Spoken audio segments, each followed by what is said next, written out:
हम सभी शिव को अपना गुरु मानते हैं और इसी बात को सुनाने और समझाने के प्रयोजन से यह कार्यक्रम आयोजित हुआ है। शिव गुरु हैं, शिव आदि गुरु हैं, शिव परम गुरु हैं।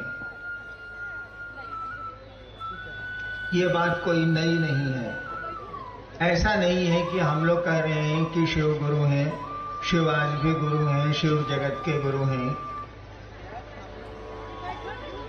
हमारे शास्त्रों में, हमारे साधुओं ने,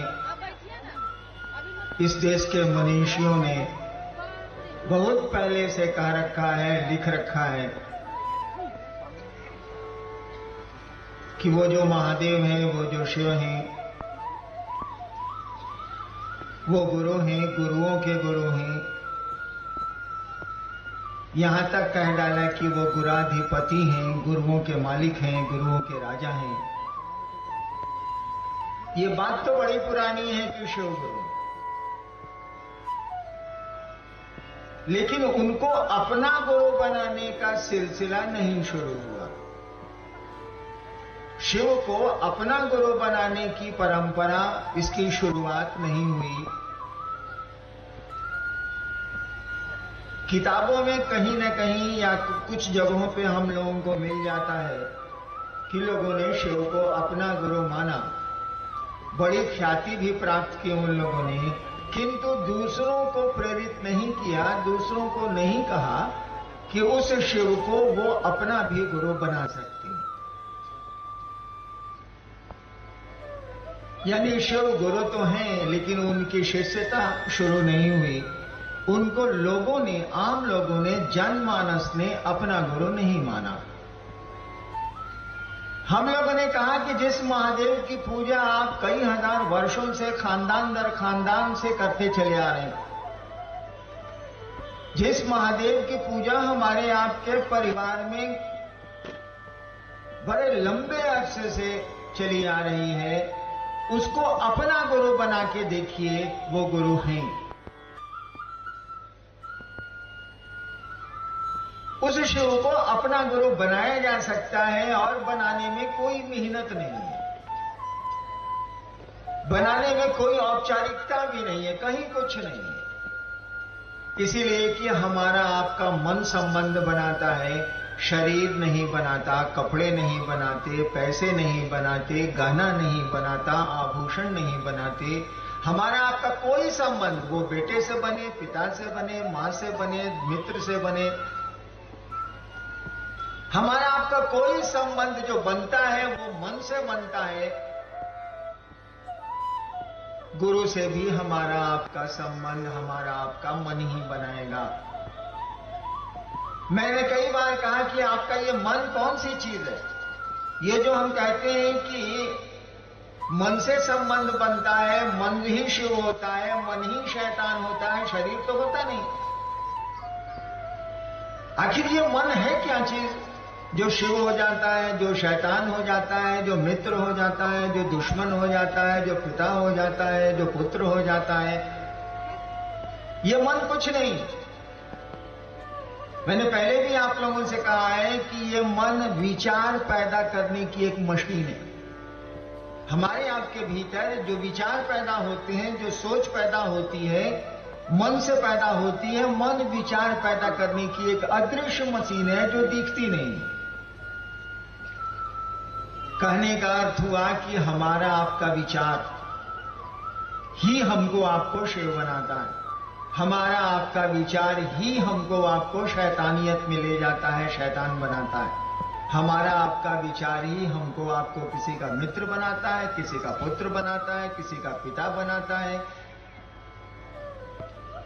और इसीलिए हम लोग कहते हैं कि आज मेरा मन नहीं है कि हम बाजार जाएं। इसका अर्थ हुआ कि आपका विचार नहीं है, आपकी सोच इस बात पर तैयार नहीं है कि आप बाजार जाइए।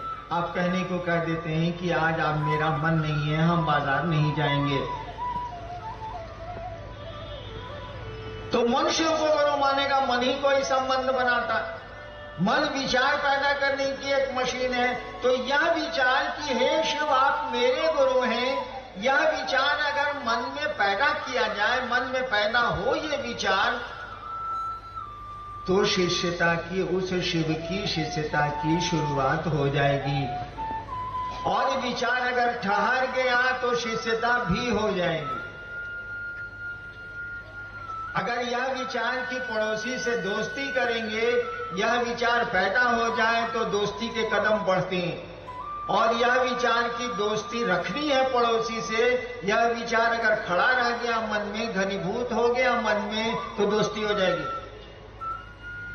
दुश्मनी का भी यही तरीका, दुश्मनी भी ऐसे ही होती, दोस्ती भी ऐसे ही होती। ठीक उसी तरह से अगर मन में ये विचार पैदा हो जाए इंसान के, आदमी के, कि हे शिव आप मेरे गुरु हैं, यह सोच पैदा हो जाए, आदमी सोचे इस बात को कि हे शिव आप मेरे गुरु हैं, आप मुझ पर दया कर दीजिए। यह सोच अगर अस्थायी हो जाए, यानी सोच के फिर भूलिए नहीं, आप सोच के यानी इस सोच पर कायम रखिए, इस विचार पर अपने मन को, अपने को खड़ा रखिए। धीरे धीरे आपका मन उस शिव को गुरु मानने लगेगा, मन शिव को गुरु समझने लगेगा। और जैसे जैसे आप गुरु समझेंगे आप शिष्य हो जाएंगे। जैसे जैसे किसी को मित्र समझिएगा आप में मित्रता का भाव पैदा होगा, जैसे जैसे किसी को दुश्मन समझिएगा, समझते चले जाइएगा, वैसे वैसे दुश्मनी होती चली जाएगी। जैसे जैसे किसी को अपना समझिएगा, अपना तो पैदा होता चला जाएगा। ठीक उसी तरह से जैसे जैसे शिव को गुरु समझेंगे हम आप, वैसे वैसे शिव की शिष्यता हमारे आप में पनपने लगेगी, अंकुरित होने लगेगी। अब गुरु पर निर्भर करेगा कि वो क्या करेंगे। कहा जाता है गुरु ज्ञान देते हैं। ये ज्ञान क्या चीज है? गुरु ज्ञान देते हैं? कुछ नहीं है ये, गुरु समझ देते हैं। ज्ञान का मानी समझ। भगवान बुद्ध को सम्यक ज्ञान हुआ था बोध गया में बोधि वृक्ष के नीचे। इसका अर्थ क्या होगा? सम्यक ज्ञान हुआ था। सम्यक माने पूरा, सम्यक ज्ञान हुआ था यानी पूरी की पूरी समझ आई। हमको आपको भी समझ है, लेकिन बहुत समझ चीज की समझ नहीं है। हम रांची आए हैं, कल शायद लौट जाएं। कितना सामान लेके आए? न पलंग साथ लाए, न फ्रिज साथ लाए, न सोफा सेट साथ लाए, 2 ठो कपड़ा रखा। 10 दिन से मैं बाहर हूं, छत्तीसगढ़ से आ रहा हूं, तो 10 दिन का सब कपड़े रखे 10 दिन के मैं चला आया, लौट जाऊंगा। देखिए समझ है मुझको, समझ है कि 12 दिन की यात्रा है, 12 दिन में कितने कपड़े लगेंगे, उतनी ही व्यवस्था करके मैं चला हूं। सभी ऐसा ही करते हैं। समझ तो है, ज्ञान तो है, लेकिन ये ज्ञान नहीं है कि हरिंद्रानंद जी अभी तो आप हैं, अगले क्षण रहिएगा कि नहीं रहिएगा, तब इतना बोझा काला इकट्ठा कर रहे हैं, तब इतना सामान इकट्ठा क्यों कर रहे हैं? रहना तो नहीं है। इतना कम सामान लेके रांची तो आप चले आए भाई जी, आई दुनिया में कितना दिन रहिएगा सो पता है कुछ? देखिए ये ज्ञान नहीं है, ये समझ नहीं है। सूचना है, सूचना और समझ में अंतर होता। सूचना है कि कोई कभी भी जा सकता, सांस आ रही है जा रही है, आ रही है जा रही है, नहीं आवे तब हमारी सांस आ रही है और जा रही है, ना कोई मशीन लगी है ना कुछ लगा है, आ रही है जा रही है, आ रही है जा रही है, आज जाके नहीं आवे तब क्या होगा? ये समझ नहीं है, मुझको भी नहीं है। कहा जाता है कि गुरु इसी समझ को देते हैं, और जैसे ये समझ हमको आपको आ जाएगी कि ना रहना है यहां, हम सभी छोटी छोटी यात्राओं में आए हैं इस धरती पर, हमारे पूर्वज गए, हमको भी जाना होगा। सूचना तो है, खबर तो है। ये समझ में जिस दिन बात आ जाएगी, जिंदगी की दौड़ में हाफना बंद कर दीजिएगा, हाय हाय कम हो जाएगा, भाग दौड़ कम हो जाएगी, मन थोड़ा शांत होने लगेगा कि रे बाबू यहाँ तो टूर में आए हैं, छोटी यात्रा में आए हैं, रहना है, कितना माथा काम खराब करें, चलो काम चला लेते हैं, काम चल जाए यही बहुत है। गुरु इसी ज्ञान को देते हैं, इसी समझ को देते हैं। जिंदगी की हलचल कम हो जाएगी। ऐसा नहीं है कि मरने के जर्नी पार करेंगे, गुरु इस काम को करते हैं जी ना।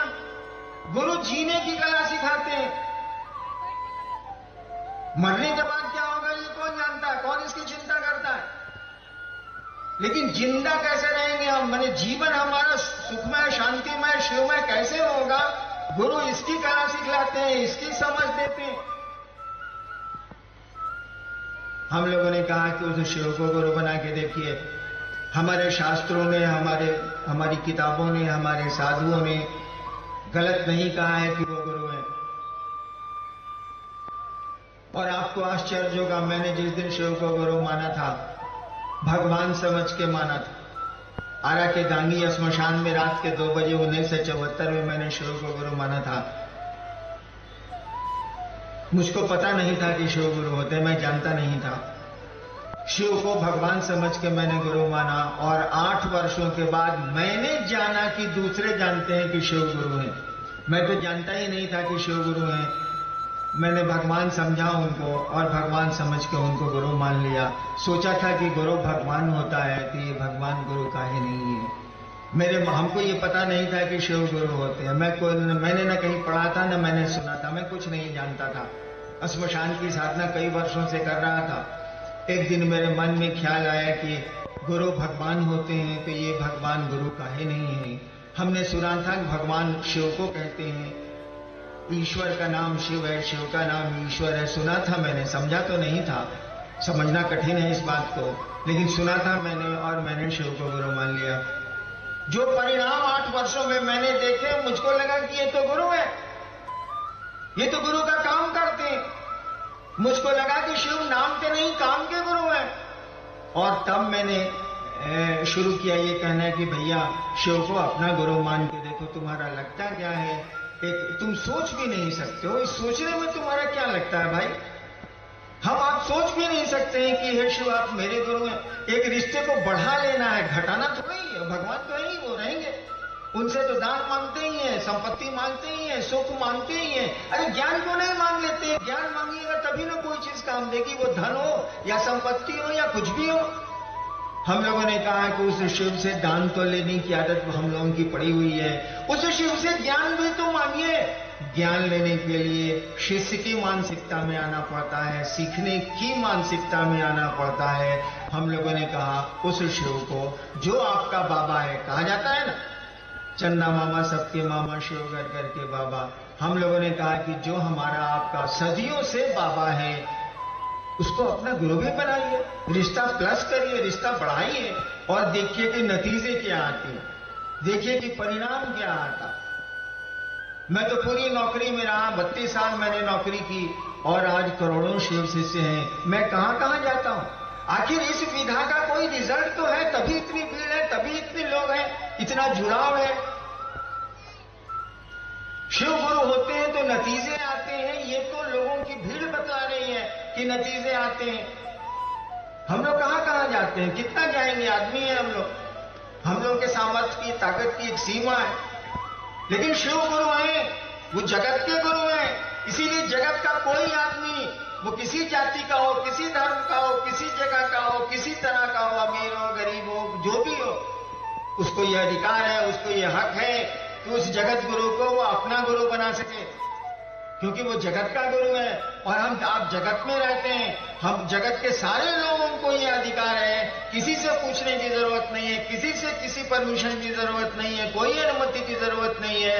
हर एक आदमी शिव को अपना गुरु बना सकता है, और बनाने का साधन उसके पास है, मन है उसके पास। इसी मन में इसी विचार को लाना है कि हे शिव आप मेरे गुरु हैं, मुझ पर दया कर दीजिए।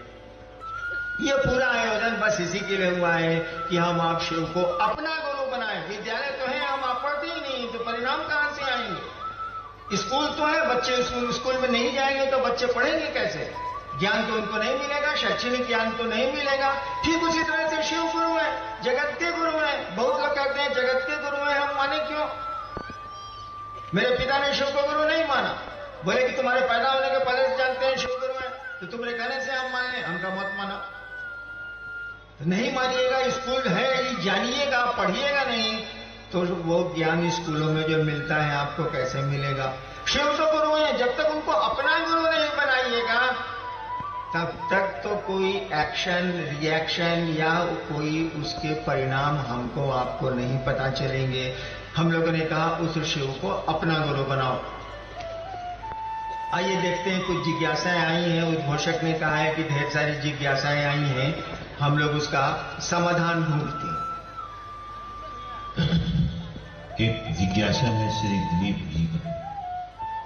शिव को देव रूप में ध्यान करना तथा उन्हें गुरु रूप में याद करना, दोनों की कृपया व्याख्या करें। देखिए,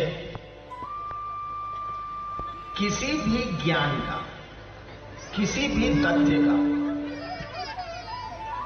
अंतिम जो रिजल्ट आएगा ना, उसी पर कोई चीज आधारित होती है। कोई बात कही जा रही है, उसका अंतिम परिणाम क्या होगा, उसी से आंका जाएगा कि ये बात कैसी है, सही है, गलत है, कितनी अच्छी है, कितनी गलत है, उसी से आंका जाएगा। शिव की पूजा कितने हजार वर्षों से हमारे यहां देवता के रूप में हो रही है। भारत का इतिहास 10-12 हजार साल की गवाही देता है। शिव की पूजा कितने सालों से हो रही है, देवता के रूप में, महादेव के रूप में, भगवान के रूप में। ये तो इतिहास बोलता है कि 10,000 साल से अधिक का प्रमाण है, उसके पीछे का नहीं है, हम लोगों के पास नहीं। शिव की पूजा करके देखिए, आदमी जिसके साथ रहेगा उसके गुण दोष लेता है। आदमी का स्वभाव है, संसर्गात गुणा दोषा। आदमी जिसके संसर्ग में रहेगा उसके गुण दोष लेगा। संसर्ग शरीर का नहीं, मन का होता है। संसर्ग साथ रहता है, मन शरीर का साथ कोई अर्थ नहीं रखता है। एक बिस्तर पर पति पत्नी सोते हैं और तलाक के मुकदमे होते हैं। एक घर में सहोदर भाई रहते हैं और जमीन का झगड़ा होता है। यानी मन नहीं मिलेगा तो शरीर के मिलने का कोई अर्थ नहीं है, शरीर के साथ रहने का कोई अर्थ नहीं है। ठीक उसी तरह से हम शिव की पूजा करते हैं, बहुत सारे भगवान की पूजा करते हैं, रोज करते हैं, थोड़ा बहुत करते हैं। क्या उन देवताओं का कोई प्रभाव हम पर, आप पर दिखता है? सोचिएगा तो लगेगा कि नहीं दिखता है। वह शिव जो सबके लिए जहर पीता है, जो कहानियां हैं, हम ऐसा नहीं करते। वह शिव जो जिसने सूरज बनाए, चांद बनाए, सब कुछ बनाया,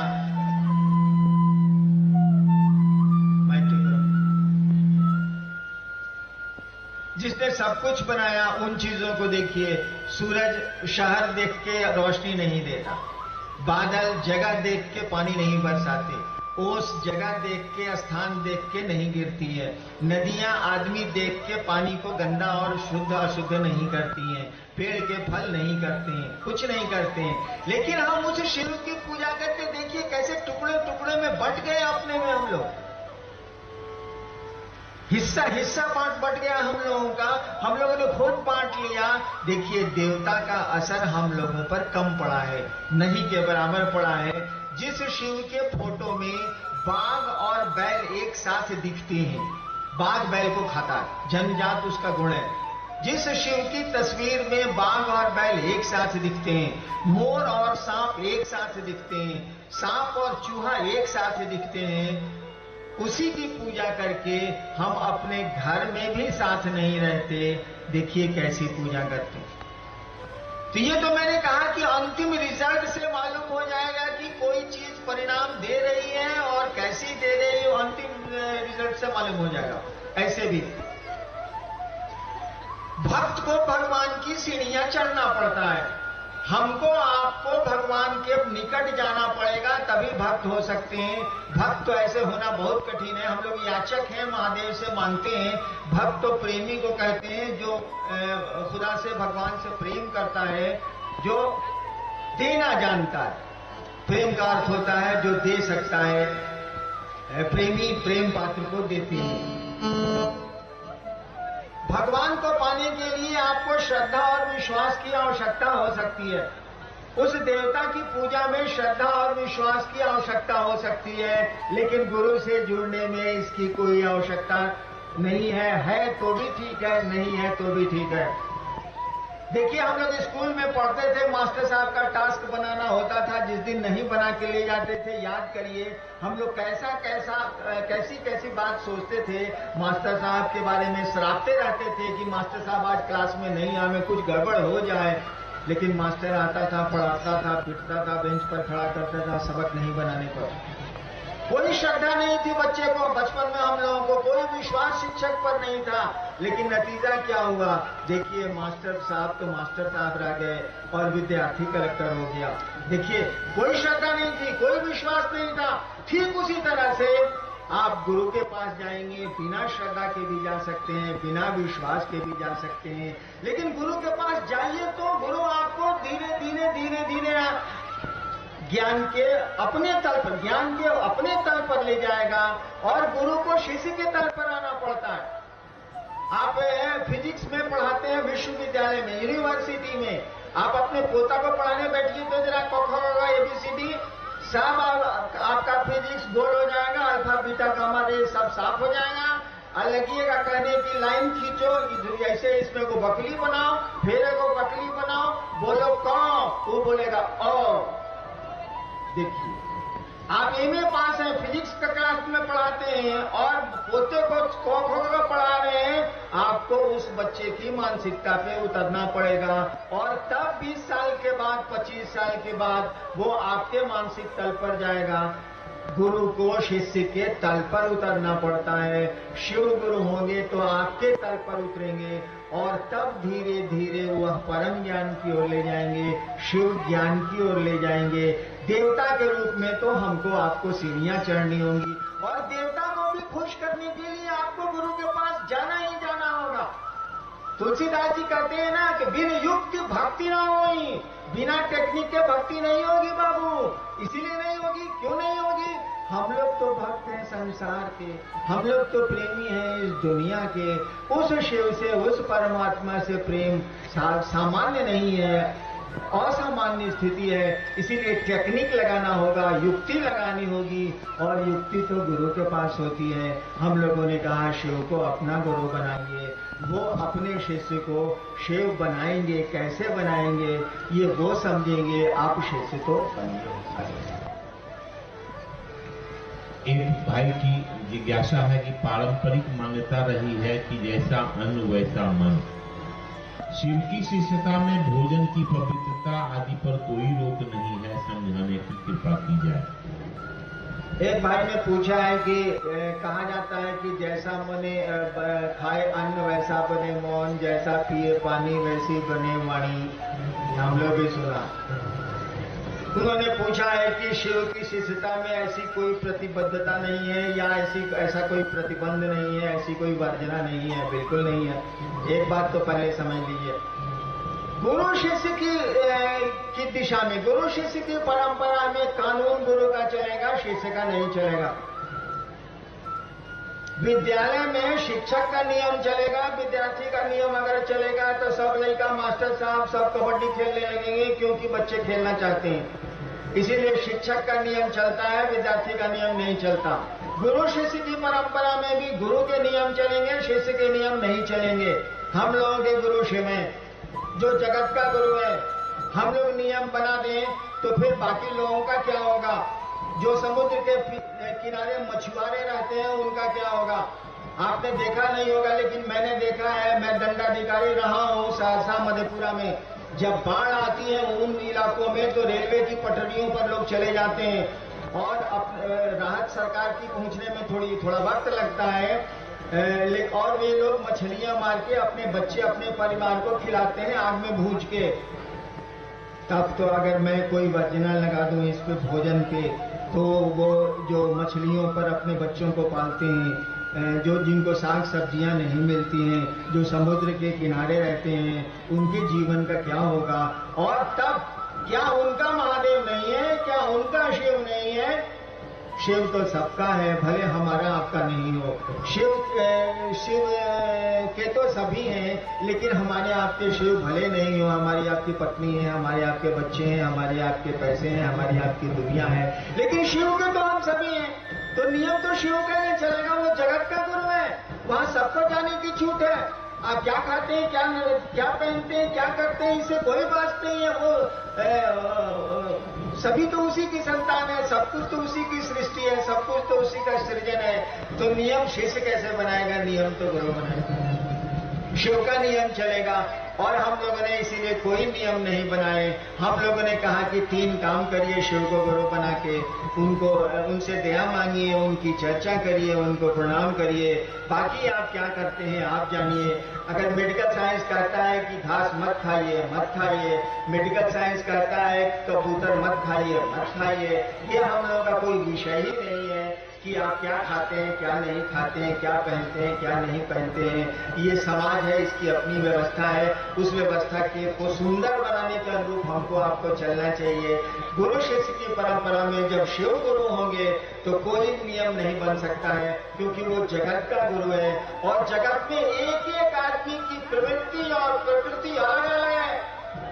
एक आदमी के अंगूठे का निशान संसार में दूसरे का नहीं हुआ। उसी तरह से आपकी प्रवृत्ति, आपकी प्रकृति दूसरे आदमी से भिन्न है, अलग अलग है। उस सभी भिन्नताओं में शिव जो है सम्मिलन है। शिव तो विसंगतियों में संगति की स्थापना है।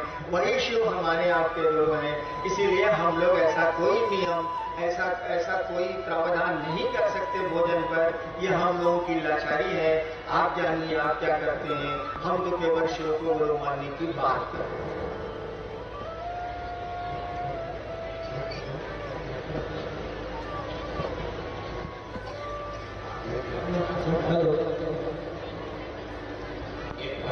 कहता है कि भारतीय आध्यात्मिक माना गया है,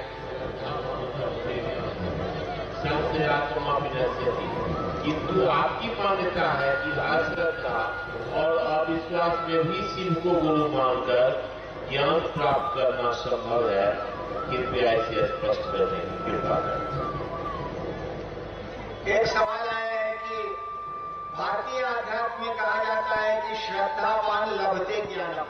भारतवर्ष का अध्यात्म कहता है कि जिनको भगवान के प्रति श्रद्धा होगी उनको ज्ञान मिलेगा। श्रद्धावान लभते, लभ्य होता है, मिलता है। श्रद्धावान लभते ज्ञानम। फिर भारत का अध्यात्म कहता है संशय आत्मा विनश्यति। अगर आपको अध्यात्म की दुनिया में संशय हो गया है, शक हो गया है, तो आप विनाश को प्राप्त करेंगे, अध्यात्म में ऊपर नहीं जाएंगे। ये तो आपका आध्यात्मिक रूल बना हुआ है ना। भारत का अध्यात्म ऐसा कहता है ना। लेकिन क्या करिएगा, आपका सब नियम कहता है। एक आदमी है जो कि इन नियमों को छोड़ के चलता है और निकल जाता, तब तो नियम टूट जाएंगे। किसी भी नियम, किसी भी बात की अंतिम परिणति तो उसका रिजल्ट है, उसका तो परिणाम है। सोचिए, थोड़ी देर के लिए सोचिए। मैं आपको ले चलता हूं हरिनारायण की व्यक्तिगत जिंदगी में। मैंने 15 साल श्मशान में साधना की, कुछ नहीं मिला मुझको। विद्यार्थी जीवन मेरा चौपट हुआ, कुछ नहीं मिला। माँ बाप मेरे विरुद्ध हो गए, अफसर थे, बेटा नहीं पढ़ रहा है तो उनको गुस्सा चढ़ेगा ही चढ़ेगा। और मैंने अचानक शिव को गुरु माना, मुझको मालूम भी नहीं था कि शिव गुरु है। जब मैंने शिव को भगवान समझ के गुरु माना था 1974 में, यही नवंबर का महीना है जो कल से आने वाला है, नवंबर का महीना था। मैंने शिव को भगवान समझ के गुरु माना था। मुझको तो पता ही नहीं था कि शिव गुरु, मैं जानता ही नहीं था। बचपन में पढ़ा था कि गुरु ब्रह्मा, गुरु विष्णु, गुरुदेव महेश्वरा। तो यही बात दिमाग में थी कि गुरु ब्रह्मा है, गुरु विष्णु है, गुरु महेश्वर है। तो महेश्वर गुरु का नहीं है भाई। और मैंने महेश्वर सुना था शिव को कहते हैं, मैंने शिव को